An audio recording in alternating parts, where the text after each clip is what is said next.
Hello, everyone, and welcome to another episode of Waking Happiness. Today's one affects every single one of us on the planet. Morning, Desi, or hello there, or whatever Hello, everyone.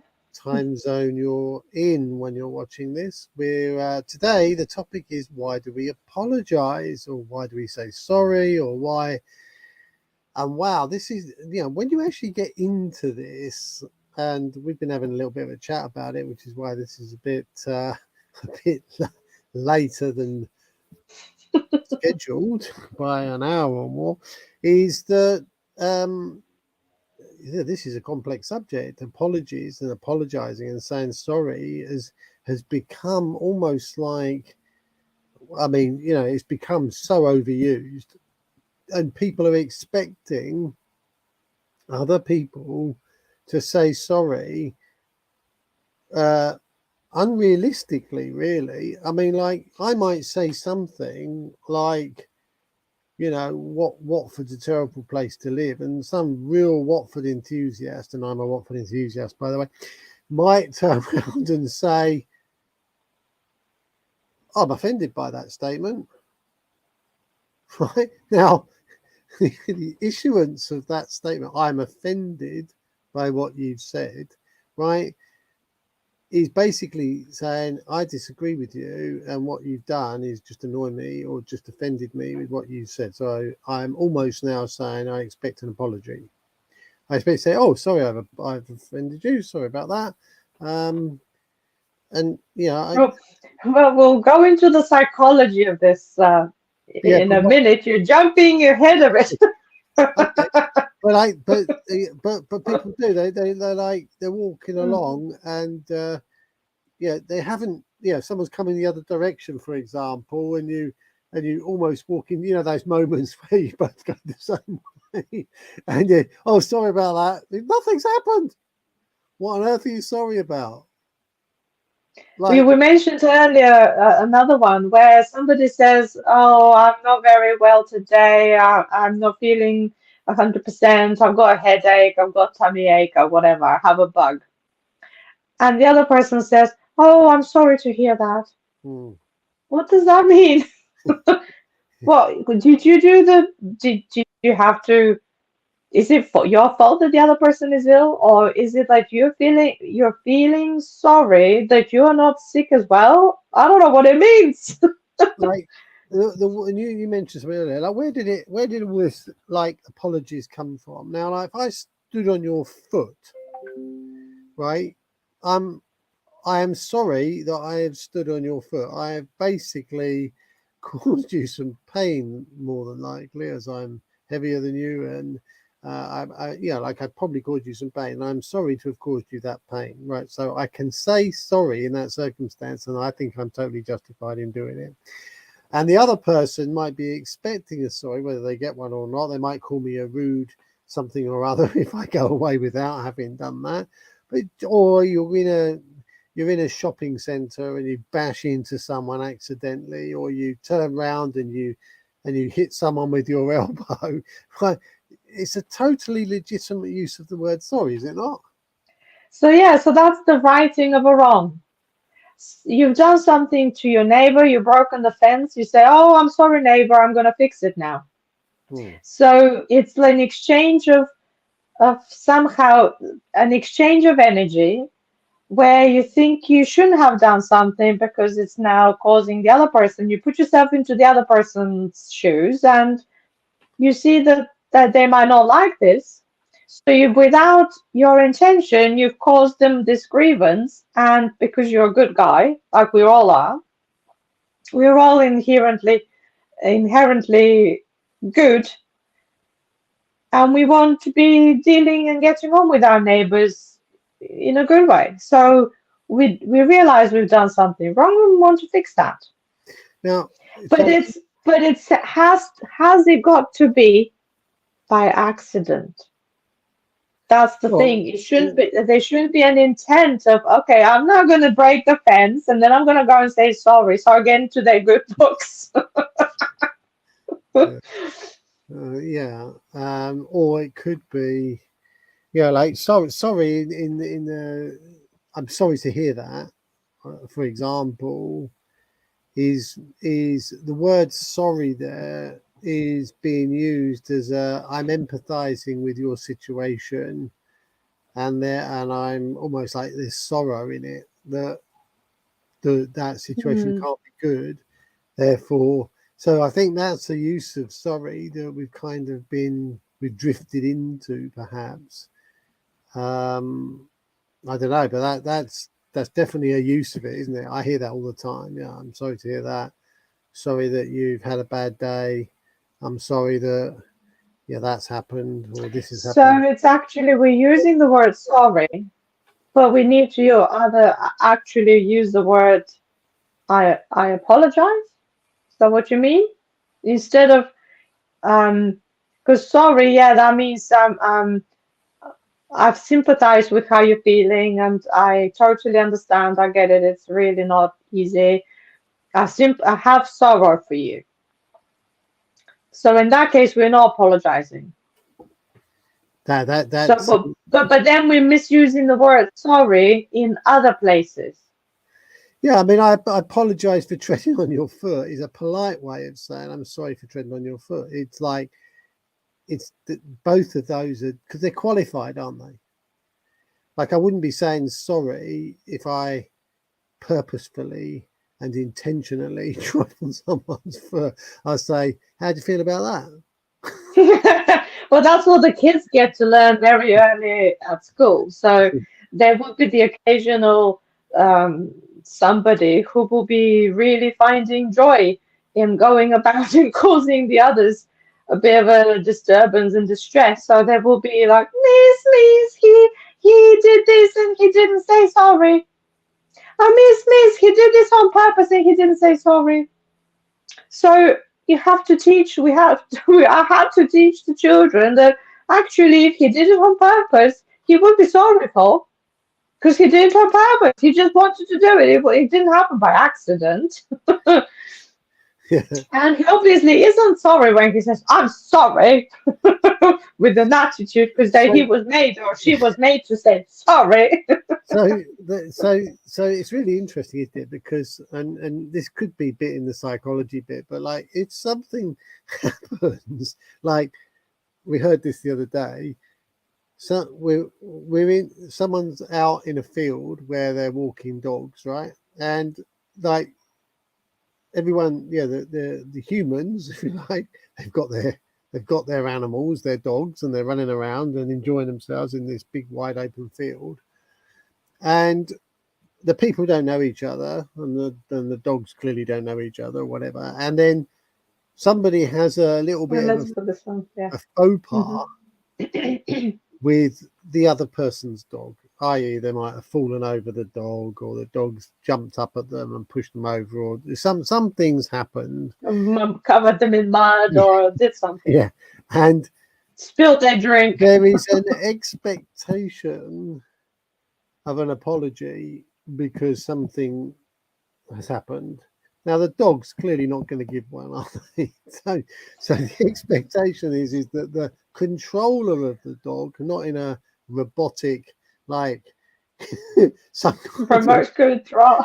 remote control manner, but that the other person who is in charge of that dog is going to say, "Oh, I apologise for that. Sorry, he's always doing this. He's always doing that." Some kind of at least offer of I've understood this has happened. It shouldn't have happened, and therefore, as I'm in charge of the dog, it's up to me to basically make it right, as in some form of an apology. And the person who's been offended right by this, who is on the receiving end, is expectant because they probably would have said sorry. The other person is going to offer this level of recompense, as it were, for what's happened, and yet it's not forthcoming in some shape or form. It's not happening. Now there could be a number of reasons. The person didn't see it. They didn't think it was their dog. Um, you should have been more aware of what was going on around you. Whatever it happens to be, not an intent to offend by not saying sorry, if indeed, or they might just think, well, you're out walking with a dog, these things happen, like it's no big shakes. Hmm. Lots of ways of interpreting that, but like an apology was expected and it wasn't forthcoming. But like if you look at the psychology of that apology, it's like it's quite deep, isn't it? There's quite a lot going on. So we have, if we look from the side of the giver of the apology, so they would need to be aware that they might have caused the other person some disturbance, they've done something wrong, and they need to appreciate that, and they need to have the genuine idea that they want to right it, to make it right. But if they're not aware, they won't be giving an apology, because Yeah, and it might be like the or they person. might be just thinking, oh, you don't deserve it. Da, da, da, da, da, da. So it comes from, there's a lot of reasoning going on from the giver's side as well. I mean, normally all this stuff just happens in an instant because it's just automatic, isn't it? But the receiver then And then has, the receiver, yeah. if the receiver doesn't get an apology, they might think the other person is rude or be mildly angered by the lack of an apology, right? When the other person didn't even see it, right? It just wasn't even aware. So there's no rudeness attached to it. It's just they didn't see it, right? And the receiver can be now feeling like, okay, I'm expecting this apology. It's not forthcoming, and then they're making a decision, they're making a judgment about the qualities, if you like, of the other Of the person. person, of the giver that Yeah, didn't give it. but why are they expecting an apology in the first place? What does it do? Like what does it do to the receiver when the person, the giver, says, "Oh, I'm sorry about that"? What does that do in the terms of psychology for the receiver to? Do they feel vindicated? Do they feel like they've still got dirty knees or the jacket's all dirty with muddy paws? It's still that nothing's changed, does it? It seems that it relieves something in them, because when they receive the apology, then they feel better. So some need is being met by the apology. So what is that need? It could be different needs. It could be recognition, appreciation, but it all, if you dig a bit deeper, it all comes to self-love. And everything comes down to self-love and worthiness. But like, or maybe it's an icebreaker. Like maybe like how many times do you think that people have got together after a man and a woman, or two men or two women, doesn't matter, let's keep it politically keep it politically correct here. But like having apologized or otherwise, or not apologized, and then being questioned as to why there was no apology forthcoming, they basically start to chat and get on, and the whole dog incident disappears down the toilet, and actually they decide that they're going to arrange to meet up the next day, or they bump into each other a few more times and then something happens as a result. So it's an icebreaker as well, like this idea. Well, I think I know about a couple who really couldn't stand each other's presence, and now they're married. Right. Over a dog. No, I don't know whether it was over a dog. It was somebody who I really appreciate and respect a lot. And when they tell me the story of how them two got together, it's people can't believe it because they were really not good friends. They actually didn't like each other, and now they're in love. How come? But anyway, so there's no right it's or very wrong. interesting. But let's have another example when two people are speaking, and then there is a malfeasance of some description. Something's happened where one of the people during the conversation feels like they've been wronged, right? And the other person's oblivious to it. Right? So now it's not a physical act. It's not like you've trodden on my foot or your dog's just whacked me one. But here we have a situation where through conversation, someone feels offended or that they've caused a problem which requires an apology. And the other person is blissfully unaware that anything's happened. So does this need for apology come from the receiver more than anything? Because if the giver gives it, it will be genuinely when they realize that they have done something wrong, they put themselves into the position of the other person, and they really see that they've hurt the feelings, or I don't know, they've done something to the property, and they genuinely believe that this was not right. Common law, don't harm, don't hurt anybody, don't destroy people's property, and Right, get on with each other. So when the person genuinely realizes that they've done something wrong, they'll say sorry. right. How have we twisted it? So now the receiver thinks like, I have been wronged. I need an apology. How do we get from the genuine apologizing for making something wrong right to I'm now entitled? Well, it might be that obviously their interpretation of the events is based on all sorts of historical programming, isn't it? So their assessment of it would be different to the other person's assessment of the situation. So now we have a mismatch. It could be anything, right? And then and the judgment from the potential receiver is that the other person has, for some reason or other, caused them an issue because they've said something, done something, not said something, whatever it happens to be. They've now, based on their information available, believe that they now require an apology. And the other person, of course, with different programming, may not even think anything's happened.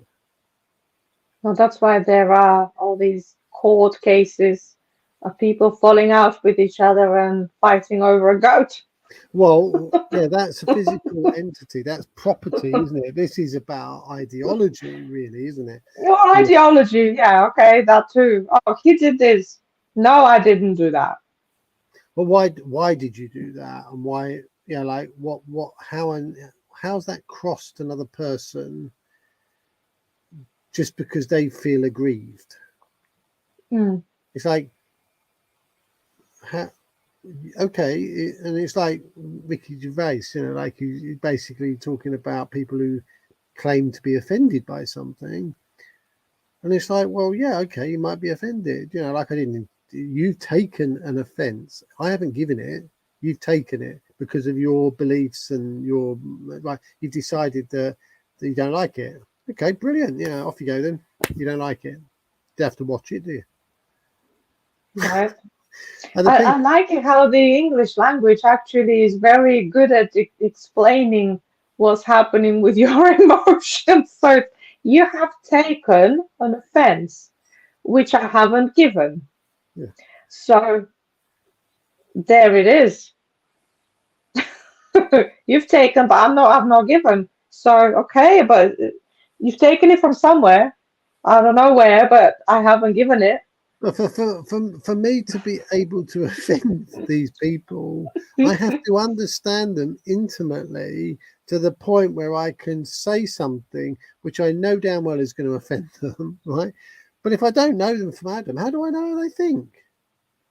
How can I possibly create a sentence which pleases everybody? It's not possible. It's impossible. It's not possible. So the fact that some people are going to get offended is absolutely inevitable, isn't it? Do you know what? There's a joke. My dad used to be offended because I kept saying I'm sorry. Well, when I first came to this country here, we're talking United Kingdom. When I first moved here from Bulgaria, and I spent some time living in here and went back, I constantly, so we were doing some DIY screwing, making holes in the wall and screwing screws in to put some washing line. And I kept saying, "Oh, sorry, oh, sorry, oh, sorry," about whatever. Didn't pass him the right tool or something. There was a mismatch, and I kept saying, "Sorry, sorry," and he says, "If you tell me once again, I'm sorry, I'm gonna lose my temper." It's just enough. What are you sorry for? Nothing to be sorry for. Yeah. So there's a different level of tolerance when it comes to being when it comes to expecting sorry in different cultures. Well, I think that's absolutely true. Like, I don't know. Yeah, like if people, I mean, it's made worse when people obviously don't communicate in the same language, because it's like it's Then I was saying in Bulgarian, obviously. right. I wasn't talking in English to my Bulgarian dad. I was talking in Bulgarian using sorry in Bulgarian. Right. Well, I wasn't that daft. yeah. Sorry, Dad, in English. He doesn't know what I said. Well, it's No. so bad if you said it that often. But like it's a complex thing. This apologizing stuff, and Um, you had another example from, was it again the same Nicky Gervais about living your life not wanting to offend anybody? And what was that? You said something in our previous conversation before we yeah. started. Well, I mean, if you're a comedian and you're pretty risque, and like you're saying things and people don't like them, the people that say I'm offended, which is this massive word these days. Everyone's offended because they're not being called they or something. Or yeah, there's so many different genders these days. It's hard to keep up, to be honest. And that probably offends some people. What I'm saying is that Sorry! yeah, the offense, the offense is that how somebody is like they're so arrogant that they believe that somebody has to say things which don't offend them. It's like, so they're going to go through their whole life expecting people to dodge the bullets, walk on eggshells, basically to ensure they don't offend people who are easily offended. Right? Hmm. It's like you can't do it. You can't run your life like that. So like offence is taken, not given, is an absolutely valid statement. It's like unless someone, like there are comedians that intend to offend people, and they know that half are going to be offended, and half are going to laugh their head off. Like at the end of the day, they know that, and they're not looking to please everybody because it's an unrealistic expectation. They're looking to be humorous, and sometimes it's at the expense of a group of people, and that offends people. And like I'm all for, I'm all for, like trying to steer a path which basically offends as few people as possible. But that doesn't mean I'm going to compromise my belief systems. Like, like for example, you can take the Ukraine thing at the moment, right? Like people, if I said to someone, like you have to take a more balanced view. The media in the West is trying to absolutely dismiss and make people despise what Putin is doing in Russia. And there is no question that people are dying and that people are being killed and they shouldn't be. But it's like, do you understand why it's happening? Because if you did, you'd be going up to 10 Downing Street, bashing on the door and saying, "Oi, you, stop your warmongering," right? Because that's basically what's happening. Now, some people might be offended by that statement, right? So what? what do you think then is going on? Hmm. But like, I'm against war of every idea, because I think we should be talking to each other and ironing out these issues, not shooting each other to iron out the issues. However, this is not a single person treading on some other people's toes.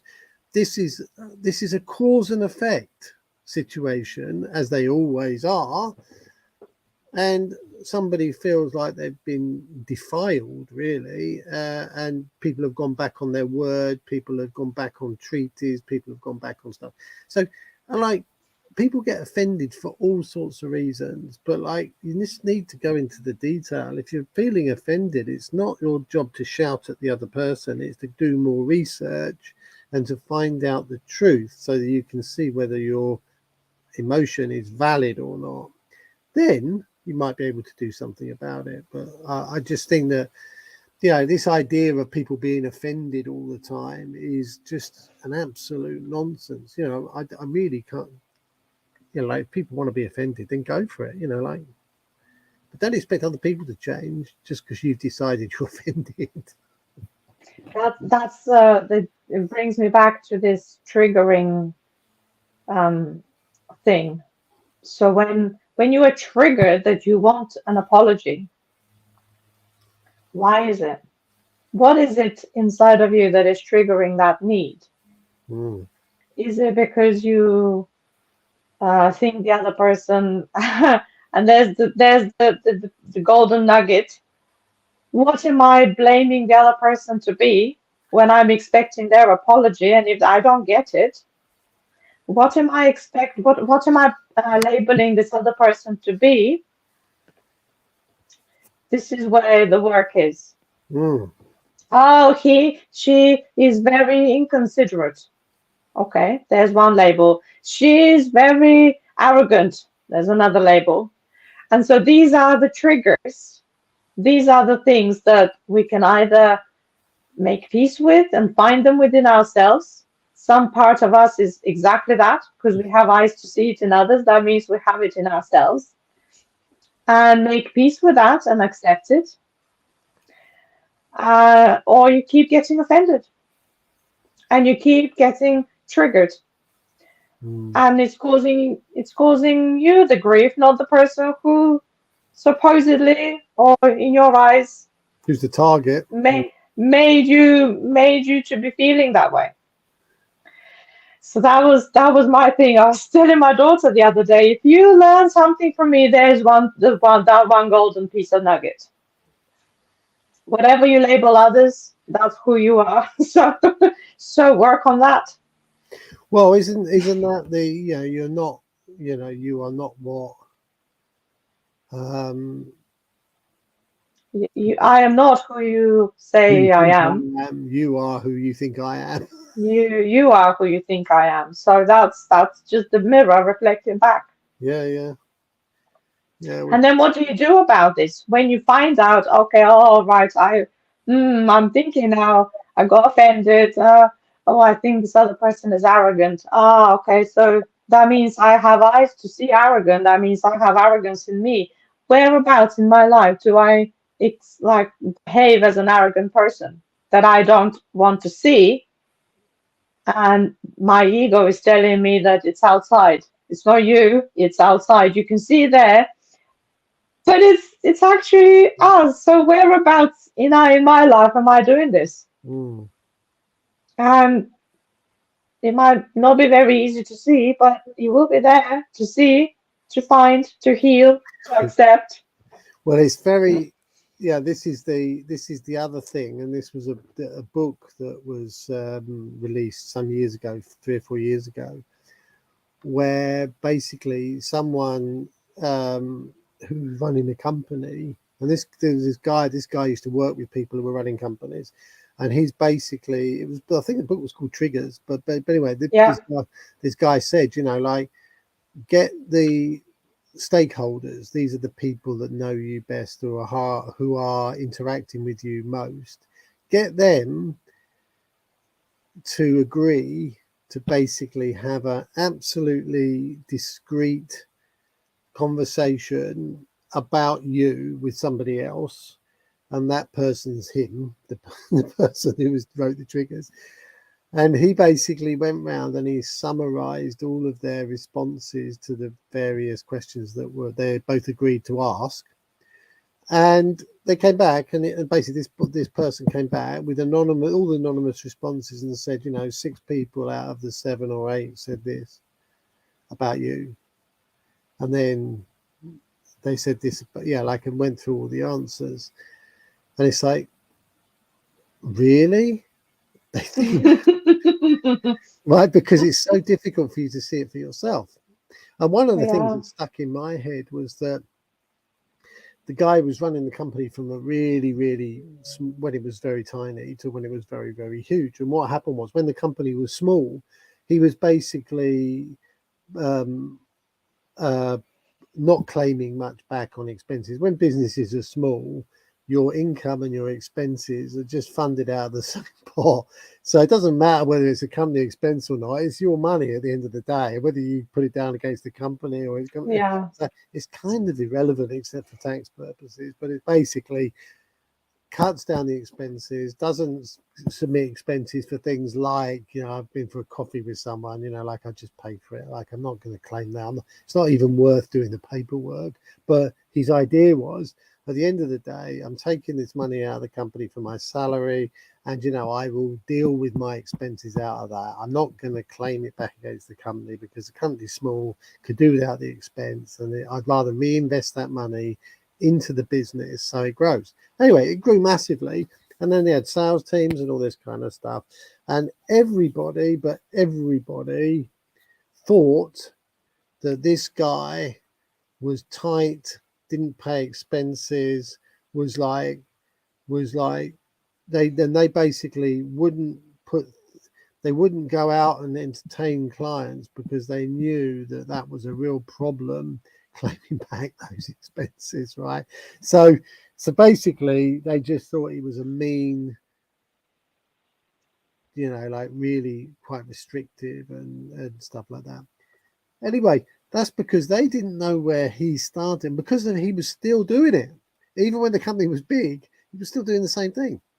Like Mm. not submitting expenses, frowning on people who were like claiming expenses of the company because he wasn't claiming the expenses of the company, and he was kind of moaning about those that did, like understandable, isn't it? Like, because he built the company from nothing on this basis. So in reality, it was a like unsaid message, right? And he said, "Oh my God, do they think that about me? Like, yeah, because you never claim any expenses." Yeah. Oh my God. He had no idea he was doing it. And it wasn't even intentional. Mm. And so, like, and then when he realized he had to make as a CEO, the chief executive officer, he made a statement, don't abuse expenses, but please understand that these were my motives and this is the story. And of course, everybody was very pleased that he'd responded in such a way, Mm-hmm. and it made the whole relationship with him as the CEO much better. And like, there's loads of things that go on that you just intuitively do it this way because you've always done it this way and you haven't changed. And other people see it from a different perspective, and you've not seen their perspective unless you ask. But they're not going to tell you, are they? Because they're not going to tell you a tight ass. They're not going to tell you the CEO. You'd be out the door, wouldn't you? You can't. So it's really interesting. And if you can turn that introspective thing on yourself, which is no easy task, is it? To look at yourself and say, why am I doing it? Because it's all hidden behind mirrors and subterfuge and delusion that the old ego's created to justify everything Yeah. that's going on.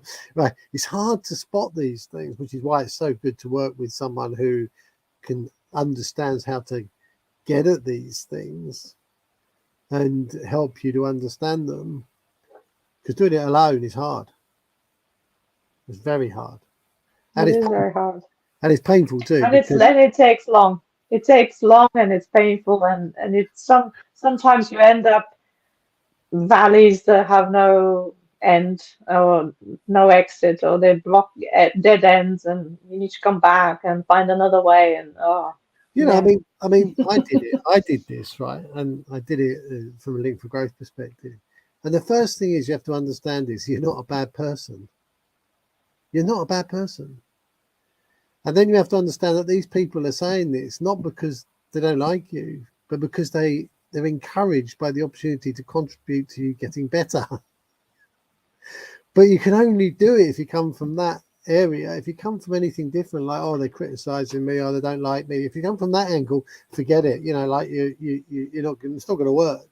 it's not gonna be growing. You're not gonna grow out of that. Yeah. But you know, one of the things I learned about myself was that people felt I didn't say they would. I didn't compliment them enough in their. I didn't tell them they were doing well. Achievement. Yeah, Yeah, I didn't, and that's because I never tell myself I'm doing well. I don't that's need it. to. I don't need to. So you don't need to say it just to yourself, so you don't say it to others, and they see it as, I don't know, And they think they're ruthless. putting all this effort in, and they can never please me. Yeah.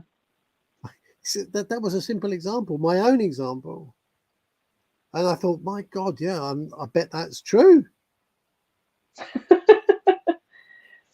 Right. So it's all an inside job. Yeah. Everything about life is an inside job. Mm. Yeah.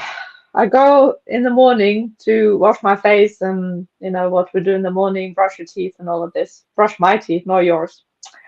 And now I Yeah, have very this cool. different mirror, and I see myself, not just my face, but I see myself, quite a big part of me I can see in that mirror.